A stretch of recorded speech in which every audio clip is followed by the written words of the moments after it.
All right, cool. So let's break this down today. And I'm going to actually be having a couple of us read it as well. So I'll start us off. So again, this is from As a Man Thinketh. This is a very abridged version. That way we're able to get some of the core concepts.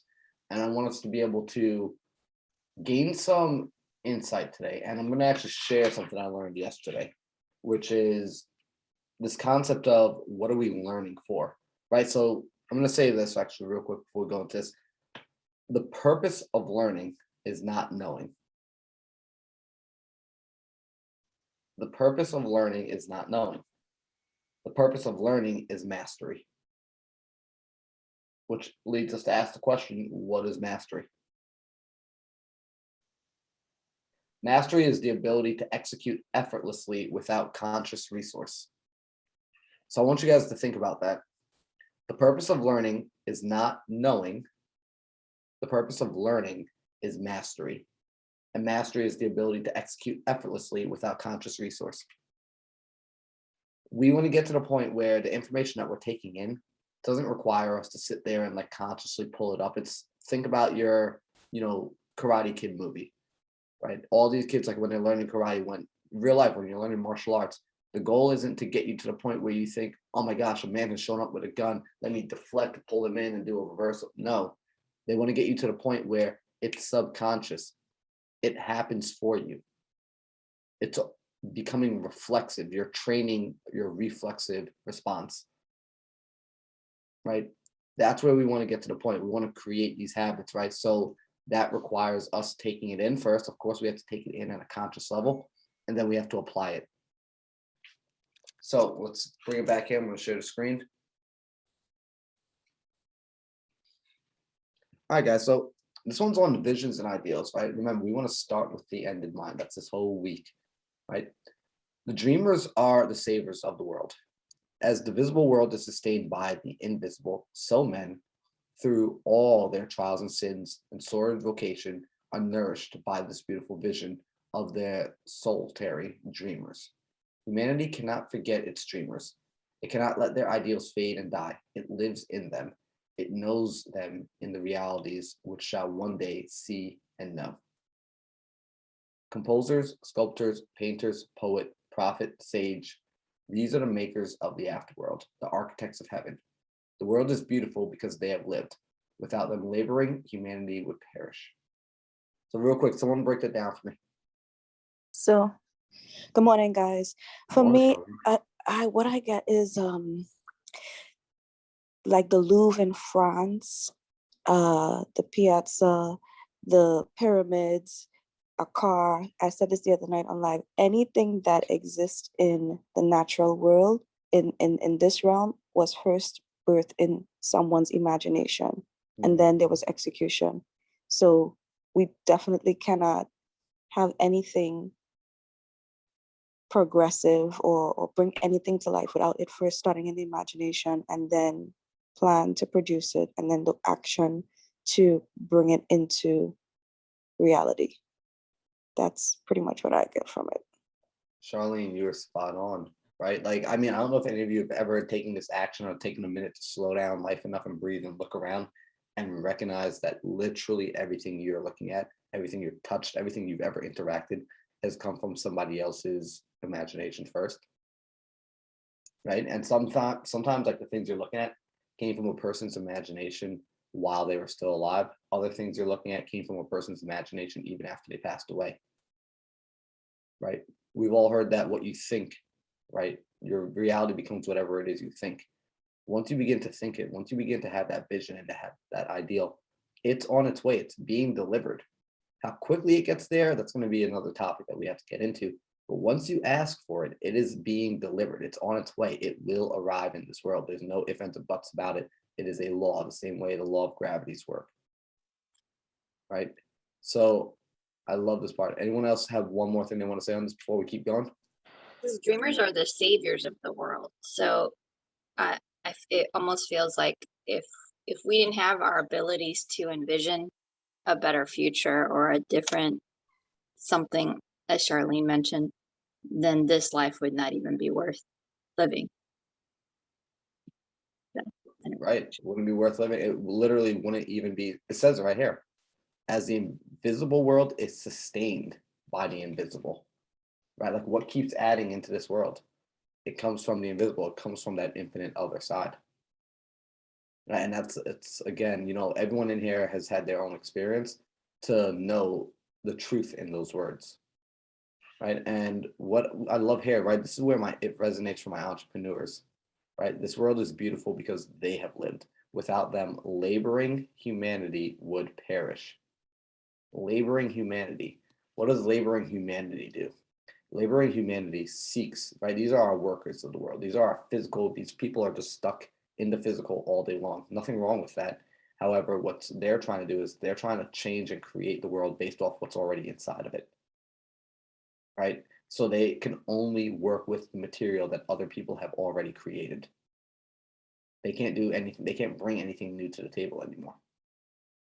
Whereas the dreamers are actually able to bring new things into this world. The dreamers are able to give these people task, right? The dreamers are the ones that provide purpose for the laboring people until they tap into their own dreams.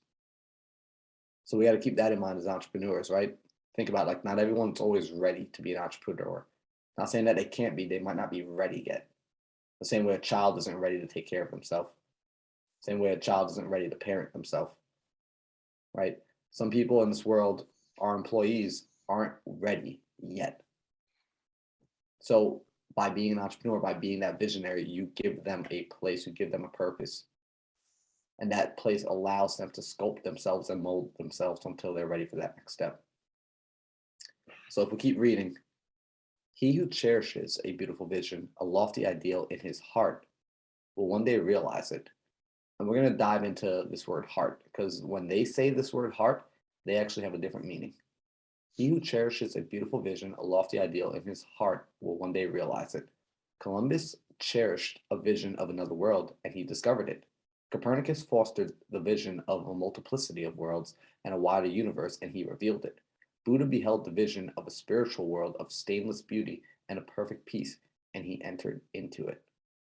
So this one, I don't know if you guys follow this one. I'm curious to hear someone's interpretation right here.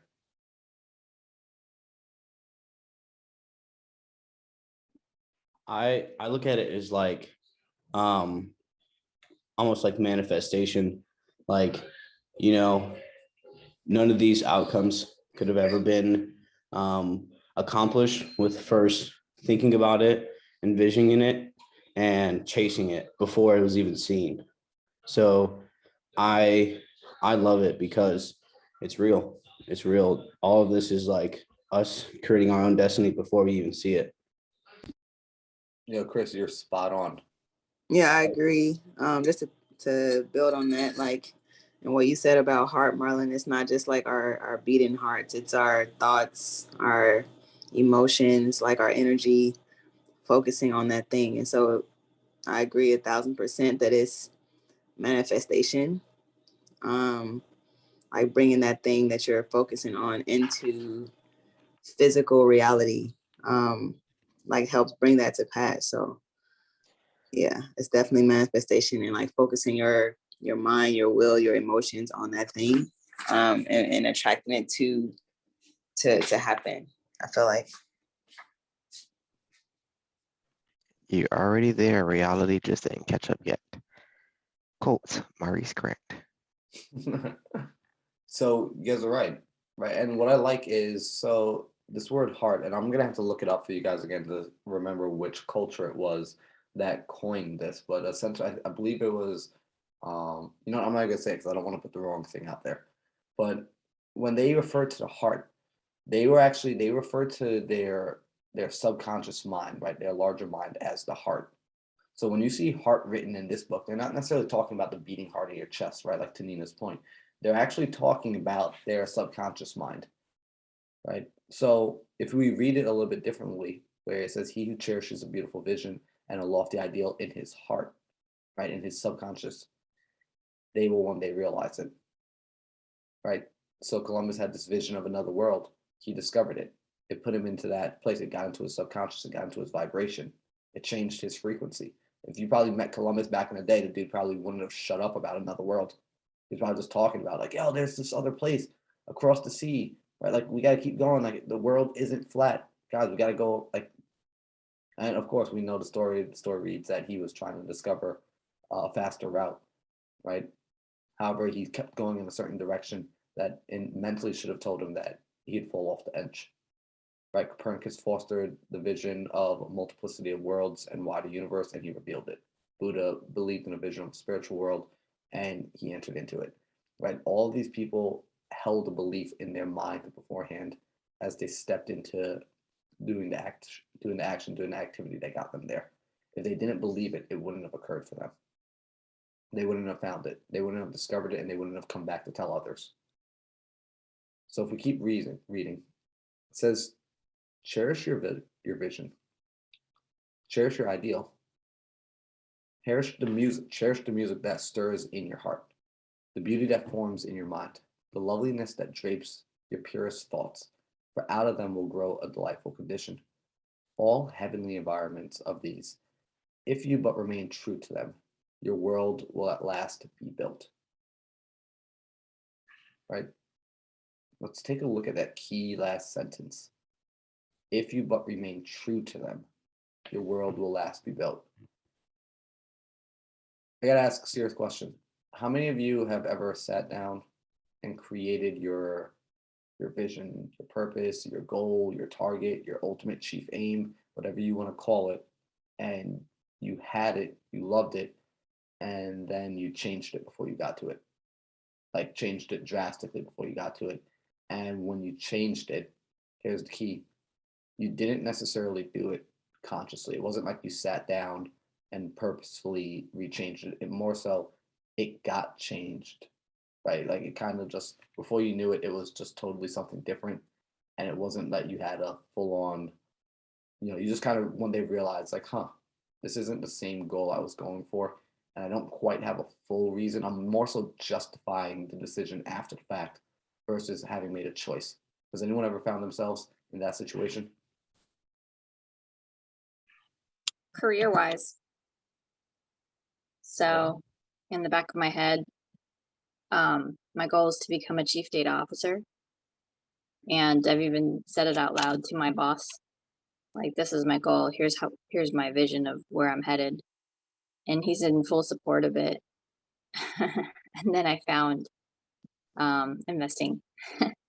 So this year for me has been really tough emotionally because of where I thought I was going to head and the corporate career I thought I was building out, only to really reconsider my future.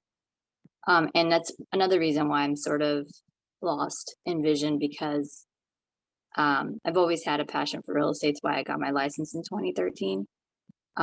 So finding a new way to make it work even better for me from a business standpoint, like, it makes me excited. But it's like I've spent the last 3-4 years thinking about my career trajectory in corporate, and now I've been mined. I'm not going to say the bad word. Yeah, it's Yep. yeah, it's been messing with me. Yeah, no, and that's one of the tougher things. And that's actually what I find stops a lot of people from actually taking the time to build out a purpose and build out a direction. It's this, we get afraid, right? We get afraid that we're going to choose something that we might have chose the wrong thing. And we would have put this time and energy into it. We would have started learning. We would have started pursuing it. We would have told all of our friends and family and the whole world that this is what we want to do. And then later on, we wake up one morning and we're so crystal clear that we don't want to do this anymore. Like, it's not even like a hesitation, like not even a shadow of a doubt. It's like, I know I don't want to do this anymore. That's okay. That is a-okay. In fact, that's an activity, that's an exercise that we should be doing a little more regularly. On purpose, going back, taking a day to pause, climb the tree, as I've been calling it, and reevaluate everything that's going on in our life and figure out, do I still want what I wanted? Because if we imagine it as a relationship, right? If we imagine like I'm starting to date someone And when we started dating, everything was perfect. Who I was at that moment in time, who they were at that moment in time, we were absolute rock star fit. Right. And as we continued to grow, as we continued to gain experience, learn new things, see new things, we both began to change. And then I realized the person I changed into and that I'm changing into is no longer wanting the things I wanted before. Do I still continue to hold on to a relationship that is only providing me the things I wanted in the past? Or do I have a conversation about it, a truthful conversation about it, and see if this thing is capable of being a part of the future I now desire? Because the reason I originally went there was because at that point in time, that thing was a part of the present and future I desired. So it's no different than when we first showed up. The only difference is now we have a little bit of history. Now we've got a little bit of time, right? But we have to, keyword, remain true, right? We have to remain true. So what's going on is our desires, it's not that they are necessarily changing, they're evolving, right? And there's, most of us will say we want to be successful. And the best definition I've ever heard of success is by Earl Nightingale. And it reads, success is the progressive realization of a worthy ideal. The school teacher that's a school teacher because they want to be a school teacher is a success. The man that came to this country and is now a gas station owner and a gas station attendant because that's what he chose to be, that's what he wanted to be, that's what he had set his mind on getting here to do, he is a success. The person that plays chess every Saturday because they choose to play chess and they're happy to play chess, they are a success, right? Success is the progressive realization of a worthy ideal. When you're working towards something that you want to do, there you are a success. It's when we are moving through a life, moving through motions of desires that we no longer want. That's when I'll say, okay, that's not being successful. By that definition, you're no longer being a success because you're no longer moving towards a target that you've chosen. All right. Anyone have any key on that before we keep moving on? Awesome. So let's keep going through here and see what we get. To desire is to obtain. To aspire is to achieve. Shall man's base desires receive the fullest measure of gratification and his purest aspirations starve for lack of sustenance? Such is not the law. Such a condition of things can never obtain. Ask and receive. Come on, we were just talking about this yesterday. That's crazy, right?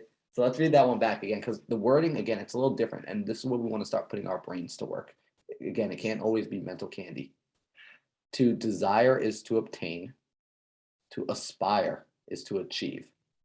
Shall man's basest desire receive the fullest measure of gratification and his purest aspirations starve for lack of sustenance, right? So let's see what that says.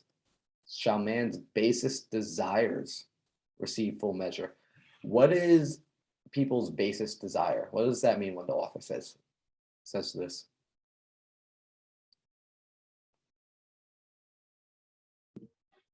I'm not sure, man. Yeah, good answer. All right, so let's break it down. Our base desires, right? These are, in other words, our human desires, right? Like our bodily desires, right? This is going to be food, sleep, sex. Yeah, I think like at the lowest level, Marlon, like Right. should your lowest, most simple human nature desires, you meet all of those, and then like aspirations or things that maybe are harder to obtain, your purest aspirations, should they not be actualized because you're not feeding those things, lack of sustenance? Yeah. So are you just meeting all your like, oh yeah, I wake up and I eat and then I go lay down and I sleep and then I have to use the bathroom, so I do that. Or I eat bread and crackers and water, but you're not really feeding into greater desires, like to do more. And you're not feeding those desires, and so they die, and you only stay at your most basic level of life. Yo, give it up for Nina breaking it down right now. Guys, she is spot on. Right? You know, there's a saying that man cannot survive off of bread alone. Right? Because to her point, right? And these are the key words too, right? We got to look at these adjectives, the base and the purest, right? Like Nina said, your lowest level of desire, right? Those are such simple things. Those are our simple pleasures that if we always just fed into those, if we just gave those the gratification they want, that's a instant gratification world, right? We see that. That's your desire to stare at your iPhone and get lost in Instagram for 4 hours, right? That's your desire to chill and Netflix and chill the entire weekend when you have other things to do, right? His purest aspirations starve from lack of substance when you do that, right? And he's saying that's not the law, right? Here's the thing about laws. If you're driving and the speed limit is 55 miles an hour and you're going 85 miles an hour and the police pulls you over, right? And you say like, hey, Mr. Officer, I'm not from here, right? I didn't know that that was the speed limit. What happens? Still probably getting a ticket. Still getting a ticket, right? Ignorance of the law does not exclude you from it, right? You didn't know. Also, I mean, I'm sorry that you didn't know, but you still broke the law. The law stands. So that's not the law here. Such a condition can never obtain, right? It's telling you, ask and you shall receive.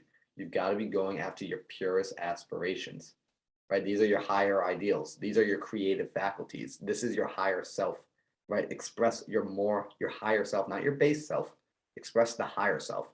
If the higher self is fulfilled, the base self will be happy. Trust on that one.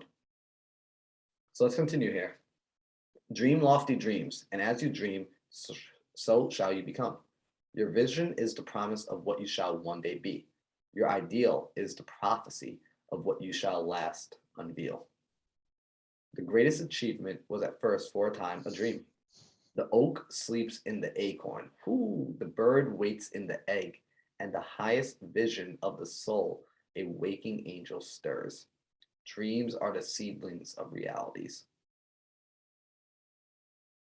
So I'm super visionary with this stuff, right? When it comes to the picture of the oak sleeping in the acorn, right? And let me explain what that means, right, guys? Like, how many of you know what an oak tree is like? I know some places like you guys don't necessarily have oak trees, but has anyone ever seen it? Yeah, Ingrid's like, yo, no oak trees out here in Arizona, right? But guys, oak trees are very, very big trees, very, very large. But how many of you know what an acorn looks like? Let's actually take a picture here. I want you guys to see the size of an acorn. Like acorns, it's Acorn TV. So these are acorns, right? You've seen this like in the Ice Age movie, the little creatures going after the acorns all day. So these are tiny little things.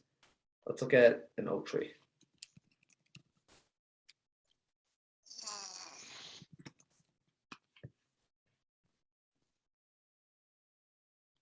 Oak trees are huge. You guys see the size of this? Oak trees are massive. So what I like here, if we think about what was said inside of it, I can't change this.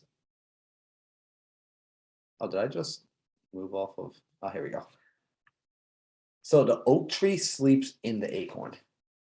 So within this tiny little thing, right? I want you to think about yourself as the acorn, right? Inside this tiny little thing comes out this massive freaking oak tree from that tiny little seed, right?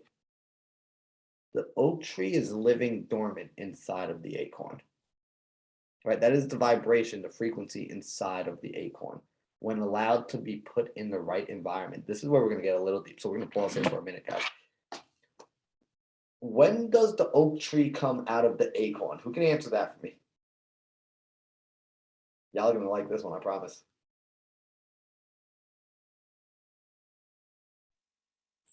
When the conditions are right and has the nutrients to do so. Wait, run that back for me. Say that again. Just when the conditions are right and enough water and nutrients are around the acorn. Right, when the conditions are right. So what are the conditions required for an acorn to go into an oak tree?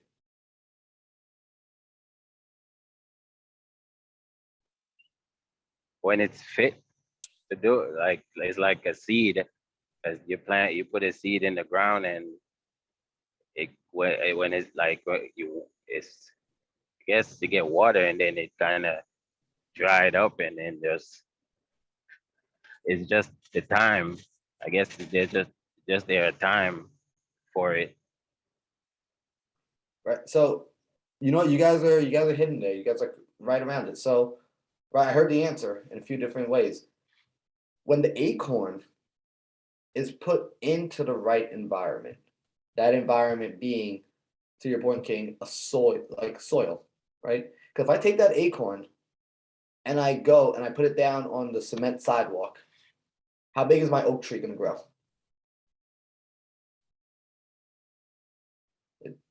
Right, I saw a couple of head nods. Right, it doesn't grow. Doesn't grow at all. Yeah, I it take- doesn't grow. But I mean, there's a big oak tree in there, right? There's a lot going on in these seeds. What if I go and get more? What if I get more acorns? Maybe that's what's missing, right? I need more acorns to put on top of the cement, right? Right? How many? What if I got 1,000 acorns and I pile them all up on the cement? Then how large should my oak tree grow? Nope. Right? It doesn't grow at all. What if I take my acorn and I plant it in sand at the beach? Then how big does my oak tree grow? Right? Because you said it needs water and sunlight. So let me go put it in the sand at the beach. Still It not still gonna won't grow. grow. Right. Okay. So I've got to go and put my acorn in the soil. Why? This is important that we understand why. We don't just want to understand what to do, right? We want to get the strategy of why and when to do it. We've got to take that acorn and we got to go put it in the soil at the proper time, because in the soil lies things that are in resonance with what's inside of that acorn. That acorn can only be an oak tree. That acorn can only be an acorn. Like that acorn is what it is, right? So we've got to make sure now that we know what's on the inside of this. We know the oak tree is on the inside of this acorn. We've got to go plant that in the proper soil, in the proper environment where it's in resonance and frequency with the other things there. They work in harmony. So in the soil, right, the molecules of the soil, right, the things that are in the earth are actually in resonance. They aren't acorn, they aren't oak tree, but they're in resonance with the acorn. And what begins to happen is they actually, if we're able to zoom in with like a microscope and get like super just deep level, we would actually see like little molecules begin to march towards the acorn in a harmony, and they start to enter into the acorn and they start to become a solution. They start to actually combine together, and that combination begins to unlock the oak tree that's inside of the acorn. So the oak tree that's laying dormant, that's dreaming inside of the acorn, needs a particular environment to begin to unlock it and open it up and pull it out, right? And as it begins to pull it out, it can now start to grow up where it can interact with the atmosphere and continue to gain more of the substance it needs to grow as large and as big as it can. Now, in a way, we are very similar to the acorn, where we need to be put in the proper environment. The difference between us and an acorn, however, is an acorn can never be more than an acorn. An oak tree can never be more than an oak tree. Like it is when it comes out here, it is what it is. That seed cannot be turned into an orange seed. It can't be turned into an apple seed. It is an acorn. You as a human have the ability to decide what sort of seed you want to be. Now, when you put that acorn into the ground, how quickly does it grow? Does it, once you put it in there and you want to see it blossom into an oak tree in 5 instants, will it change for you? No, it takes years. It takes years, it takes time, right? But what if I yell at it? What if I tell it to grow faster? No, you can't really speed up the growth process for that thing. Right, there's certain things like the time is required. Time's a part of that process, right? So if I want to get the acorn, if I want to get an oak tree to grow faster, what's the only thing I can do? Give Create the it, ideal environment, probably. Create the ideal environment. And when's the best time to plant a seed if I want to get a tree? Now, Now, well, the best time is yesterday. or 10 years ago. 10 years But- ago. I was gonna say that. Yeah, the best time is to plant it years ago, but the second best time is right now. Right. So with us keeping in mind that we are just like this seed, we want to now choose what do we want to grow into, right? What do we want our seed to produce? And then based off of what we want our seed to produce, what environment do we need to get that seed in? So here's this concept of like starting with the end in mind. If the acorn that becomes an oak tree, if oak trees require good soil, sunlight, things of that nature, do I take the acorn and say, well, let me start you off over here first, and then I'll eventually bring you over to this place that has soil and sunlight and the air and all the nutrients that you need? Or do I take the acorn that's still just a tiny little acorn and I put it in the place where it's going to be able to thrive, where it's going to be ending up? Right? We start with the end in mind. That acorn starts in its final position first. Because if it doesn't start there, it never grows. If I put it on the rocks in the mountain first, saying like, hey, let the rocks harden you. No, it's not going to work. So as you start to figure out, all right, great, I want to be an entrepreneur in this space. I want to be this kind of individual. Awesome. Where are those people already? Don't be embarrassed to say, hey, I'm still just an acorn right now. I'm still just in my seed form. No, you're already that thing. You're the end harvest already.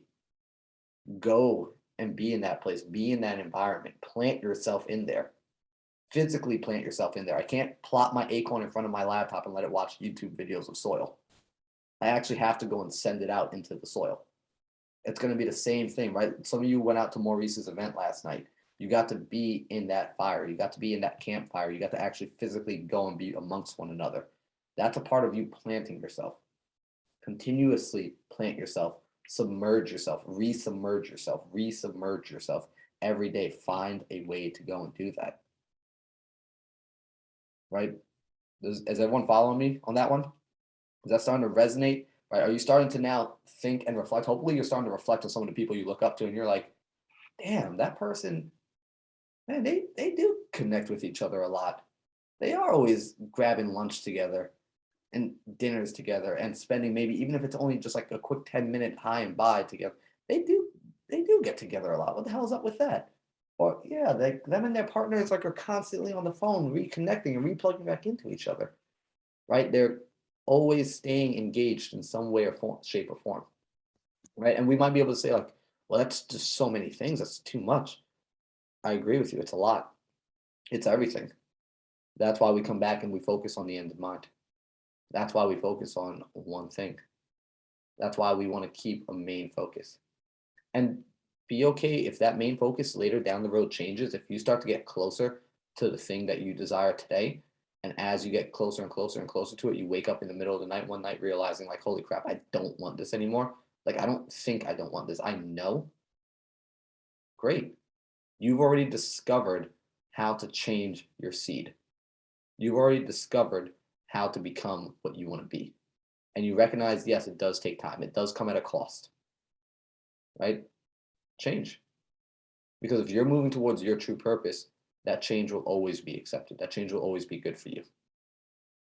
It's going to be in resonance with the part of your higher aspirations that's a dreamer and that's a creator.